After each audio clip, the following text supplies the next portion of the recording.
Guys, biggest Sigrika fan in the planet, kit review.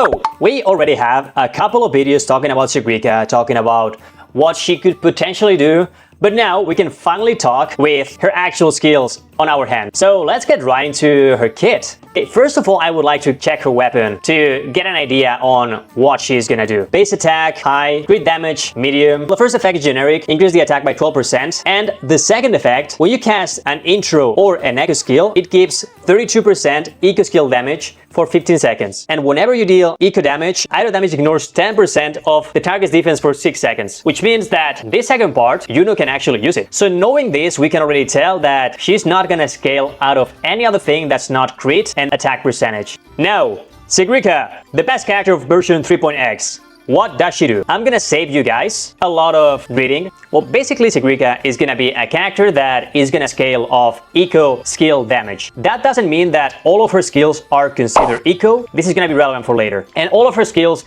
scale off eco damage except for her basic attacks. Also relevant, her ultra skill does not do anything relevant. The only thing that it does is when other resonators use eco skills, she's gonna deal a bit of damage but no buffs. Also, one thing that I was expecting that maybe Sigrika was a quick swap DPS, but no. The ultra skill is lost when you switch her off field.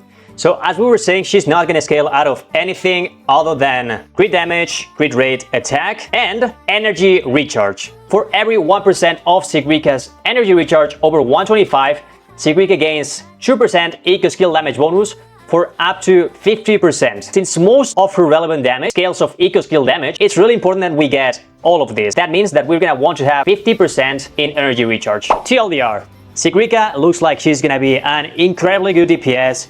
She's gonna work with eco skill damage bonus, but importantly, she's not gonna cast a lot of echo skills. That means that while she's gonna work okay with Frolova, it's not gonna be a perfect synergy. However, you cannot say the same about Choyuan. Choyuan is by far gonna be his best support. First of all, he buffs eco skill damage like crazy. He also gives her a bit of crit damage, and he's gonna benefit from that eco skill damage and idle damage bonus that Sigrika gives more than anybody else. Maybe Sigrika is so ridiculous that you don't need Choyuan, but it would seem like Choyuan is made for her. Besides that, she is gonna work wonderfully well with Chacona if you have her weapon, because the weapon improves the damage of mono idle teams by 14%, or at least that's been the case in the past idle teams we've had. So I'm expecting something similar for Sigrika. Why is Chacona weapon so important too? Because of this in here. Reduced idle resistance by 10% for 20 seconds. If you don't have a weapon, it's probably better to go with one of these two as the third slot. Also, I would like to add, if you don't have Choyuan, what can you play? There's not any other character in the game that buffs eco damage the way he does. You can also play Sanhua as an alternative to Choyuan, because the only part of the kit of Sigrika that does not scale like eco damage, it's actually her basic attack. I'm not gonna lie to you, it's probably not gonna be a great team. You can also try the team of Sigrika with Frolova and with Cantarella, but I don't think that's gonna work great either. So I would stick to Choyuan plus something like this, or to Sanhua plus one of these two characters. About her weapons, her weapon is too good. It's gonna be about a 20% from what I can already tell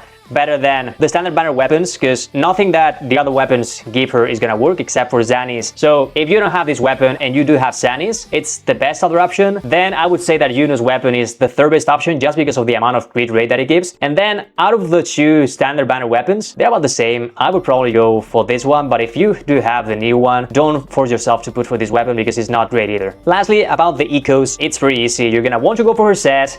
You're gonna want to play 4-3-3-1-1 with this eco as her main eco, because it buffs a 12% of idle damage and a 20% of eco skill damage, plus the 20% crit rate that this set gives and 15% idle damage. That's a lot of stats for Sigrika. For the main stats, it's gonna be a bit different from what most characters actually use. For the eco number 4, you're gonna play crit damage or crit rate depending on which weapon you're using. We already established she wants to use 150 energy recharge to get the full buff that her passive gives her. If you can get it without a cost free of energy recharge, go for it. But for most of the people, it's gonna be more comfortable to play an eco cost free of energy recharge and another one of idle percentage. If not, you can change it for an attack percentage one or another idle percentage one. And that's basically it. I think Sigrika is a really interesting character. She's super different to everything we've had so far. She's finally gonna make a character that people love, which is Choyuan, shine a lot. And I am eager to try her on Thursday. And by the way, about how she's gonna be played, she's got something similar to what Wuthering has.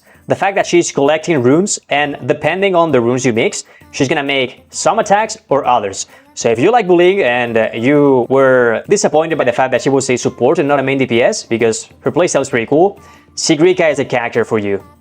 You know how much I love Sigrika, but I think she's gonna be reliant a lot on Choyuan. I think without Choyuan, I don't think it's gonna be as relevant for her as, for example, Phoebe is for Zenny, but I wouldn't be surprised if she loses a 20 to 30% of her power level without Choyuan, which is pretty big. Because the thing is, there's no other character that buffs eco skill damage. Because if you check this, this is a lot, and I mean a lot. And I cannot stress enough how important and how big of a buff this is. Because it's the same that Yuno gives to Augusta, but Mortefi exists. And Mortefi is a 38% difference. There's nothing like this in the game for eco skill damage.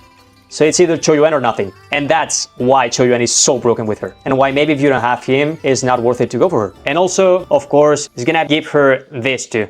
So yeah, this is super relevant. And also there's one thing that tells you how synergistic they are in Sigrika's kit, which is this. Each stack of Blessing of the Runes grants the active resonator in the team 3% arrow damage bonus and 3% eco skill damage bonus, and she can have up to 6 stacks. That is 18 and 18. And who turns out that scales of arrow damage and eco skill damage? This student here. So they are super synergistic, and that's also why I'm saying that she's gonna be super strong with her, very strong, because Chacona doesn't have a bad damage. So the fact that you're buffing her too, it's strong, very strong.